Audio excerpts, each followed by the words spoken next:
Hello everyone! Welcome back to Drink, Read, Fabio. I'm Kate Brimmer. And I'm Sophia Kaiafis, and we're back. I was sick. So I had no voice. So we physically could not film a video.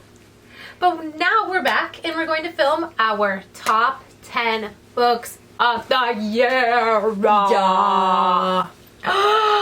Yes. So many books. So many books.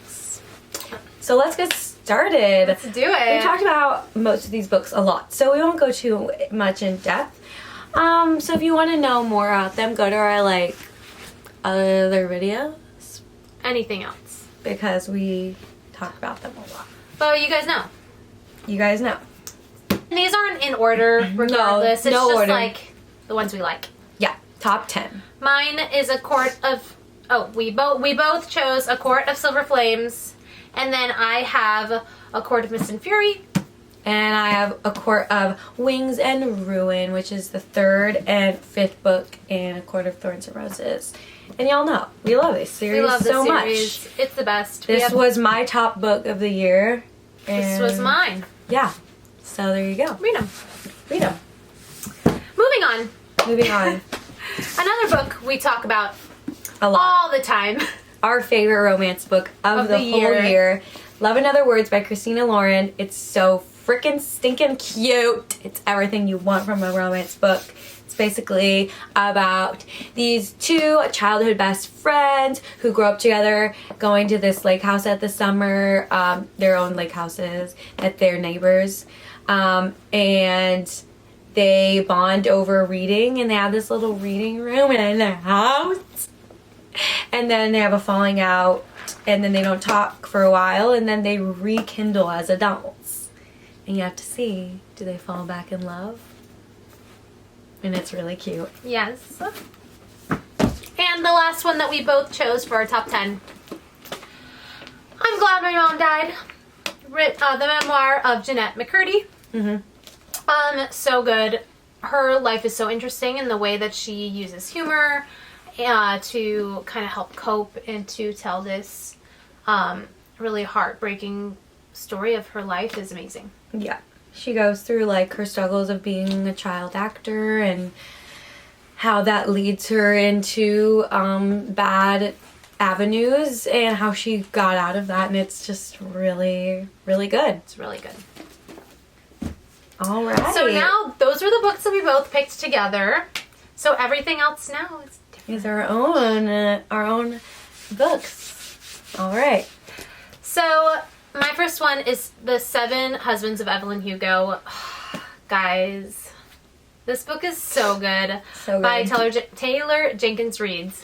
It revolves around Evelyn, who is a movie star of her time, like the superstar of her time, and she picks a reporter to tell the story of her life. And just, you get to watch and learn about everything along with the reporter. Mm-hmm. And it's so good. So good. So good. My next one is Harry Potter, the Prisoner of Azkaban, because duh. I've never read these books before. I watched the movie, so it was really fun to get to listen to it, especially because Jim Dale, shout out to Jim Dale. He's the best. He has the best voice ever. And his storytelling is amazing. But this is my favorite. This is my favorite one. It's so good. It's so good. I love Professor Lupin. I think he's probably my favorite character of the whole thing. I mean, besides the main three, obviously. But I just think he's the best. He's great. He's really great. Sweet. I just love it. So this is my favorite. Next we have Lovelight Farms by B.K. Borrison. We did a Christmas episode where we talk about this book along with In the Holidays.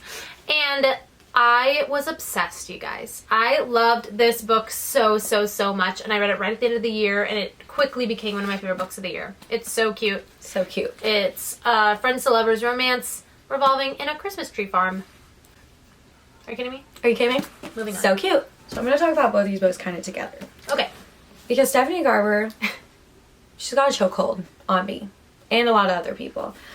So I first read Caraval, and this book was like one of the only books last year where I was like in my bed reading until like 3 in the morning because I couldn't put it down. Like I just couldn't stop. And then after it, I was like, oh my God, this is everything. This is everything. She's just such a good storyteller, and the way that she makes her stories so magical, it just feels like a fairy tale. I love it. This one revolves around a girl who gets to like compete in this carnival type like game that's kind of dark, and she has to compete to win her sister back, and she has to like play with all these different, like there's riddles and puzzles and liars, and it's really fun. And then I finished that series and I picked up Once Upon a Broken Heart, which is like the companion to Caraval. Yeah, it has some of the similar characters, and this one also was amazing. It was so fun. Honestly, I love both of these, but I think this story has better writing. But I think I feel like you have to read. You have to read both. This to read that. You don't have to. Oh, you don't? No. Oh. This is its own story. Could you read this after reading that? Or would this, yeah, would it be spoiled? There would be some spoilers in this though. So like you can, but you would kind of... You want to read this one You first. would know what ends up happening in this series. This happens after this. Yes. Gotcha. Next I have Every Last Secret by A.R. Torre. Guys, this thriller is so good. I loved it. It was one of those books where I would go about my day and think about it all day, just wanting to read. I'd be sitting at work like, when can I get home and read my book? Because I just had to find out what was happening. Mm-hmm. I don't really want to spoil it because the story, like just the plot line itself could kind of spoil it, but basically it is about a rich couple who lives in this super rich house, and they're basically like the it couple of all the rich people. And a neighbor moves in who forms an unhealthy obsession with them. Interesting. Next, I picked The Very Secret Society of Irregular Witches by Sangu Mandanna. This book just made me feel all the warm and fuzzy feelings. I just love found family. I think that's one of my favorite tropes of all time. I just think it's so sweet, and this book was so magical. It follows this girl who is a witch, and she is asked to come teach these young 3 little girls who are also witches how to handle and control their powers, and she kind of becomes a part of their family as she like stays with them, and I just loved it so much. It's so cute. Yeah. Next we have the Crave series by Tracy Wolff, another book I've talked about over and over and over again on this channel because it is so fun, so good. It's a great YA fantasy that moves really quick. It's really fun. It's basically Harry Potter meets Twilight. So you get all the fun, fantastical creatures of Twilight, plus they're all at school together. Like dark academia. Dark academia. They all are at this boarding school. A bunch of teenagers that will have to like live together. Yeah. Love it. So fun, so good, so like fantastical and super adventure driven with romance. So good. Next, I have The Giver by Lois Lowry. This was a reread for me, but the first time I read it was in middle school, so you know, it doesn't really count. And I just loved it. I think I talked about this. I think it's a brilliant book. It follows this young boy. It's dystopian. He has this secret gift, special gift, that allows him to see things that other people can't see, and realizes that maybe he doesn't like how the world is being run. And I think it's so good. It's such a touching story, and it's brilliant.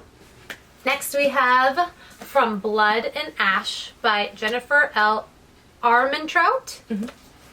Oh my gosh, guys. If you need something to curb your ACOTAR like hangover, this is the book for you. It's such a great dark fantasy romance. It's so fun. The twist at the end I did not see coming. I was like, whoa, what's going on? All the books are so good. I'm about to start the 4th one soon this year, which is the last one that she has written. There's 2 more coming out that she has not written yet. Exciting. Planned so far. But it is so great. If you love A Court of Thorns and Roses, definitely give this one a go because it's so good. And my last one is the Mindfuck series. It's by St. Abby, but that's her pen name because Stabby. Did you know that? She has a different pen name for every book she writes. C.M. Owens, that's her name. But this book is amazing. It's so fun and exciting and scary at moments and thrilling. It follows a serial killer female and an FBI agent man, and they end up dating, and he's the one that's looking for her. It's crazy. So good. It keeps you on your toes. She's a serial killer, but she's doing it for revenge, so you feel for her. And it's just so good. But check out the trigger warnings because there are plenty of triggering things in this book. It's kind of spooky. It's violent. Oh yeah. But it's so good. It's so good. And lastly, I have Anxious People by Fedrick Backman. You guys. My goal for this next year is to read more Fedrick Backman books because he just is such a wonderful writer, and you know, there's so much darkness and like sadness in the world, and he just finds a way to bring out the goodness and the love within people and to show, you know, a different side of everyone regardless of your background, regardless of what you've been through, and just really brings humanity to his books. And it's just so heartwarming and so good and so interesting and makes you think. Love it. Love it. Love it, love it, love it. Read it. I want to read A Man Called Ove. Yeah, I want to read that too. And Beartown. The movie came out. I know, and I'm not seeing it until I read the book. Yeah. So yeah. That was our it's gonna be heavy. top 10. Yeah, top 10. We love them. We love them. These are our babies. These are our babies of the year. Read all of them. We're excited to read more next year. Yeah. So, thank you guys for watching. Tell us what we need to read next year. Yeah, tell us what was on your top 10. If any of these art books were the same. Like, subscribe, comment, tell us your thoughts. Go follow us on Instagram. And we'll see you guys next time on Drink, Read, Fabio.